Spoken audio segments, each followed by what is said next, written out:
Welcome back to my channel. இன்றைக்கி என்ன video பார்க்க போகிறோன்னா பூசணிக்காய் பொரியல் எப்படி செய்யுதுன்னு பார்க்கலாம். கடாயில் எண்ணெய் வெங்காயம் போட்டு நல்லா வதக்கணும், பொன்னிறமாக வதக்கணும். அப்புறமா ஒரு கப்பு பூசணிக்காய் கட் பண்ணி எடுத்துக்கோங்க, போட்டு நல்லா வதக்கணும். நல்லா ஸ்ப்ரெட் பண்ணி நல்லா வதக்கிட்டே இருங்க,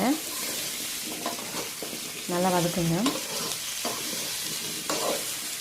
நெக்ஸ்ட்டு தேவையான அளவு கல் உப்பு சேர்த்து ஆட் பண்ணிக்கோங்க.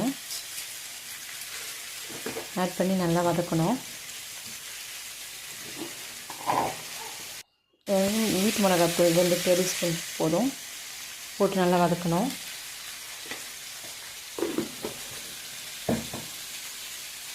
நல்லா மீடியம் தீயில் வச்சு நல்லா வதக்கிட்டே இருங்க. மிளகாத்தூள் எல்லாத்துலேயும் படுற மாதிரி நல்லா வதக்கணும்.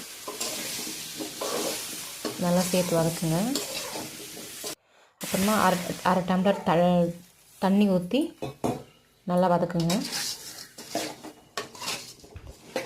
நல்லா ஃபுல்லாக வதக்கணும்.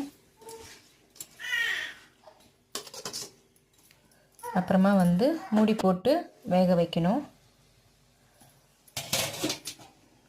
வெந்ததுக்கப்புறம் நல்லா தொழுவி விடணும். தொழுவி விட்டு வேர்க்கடலை ஆட் பண்ணி வதக்குங்க. கடைசியாக கருவேப்பிலை போட்டு இறக்குங்க. தேங்க்யூ.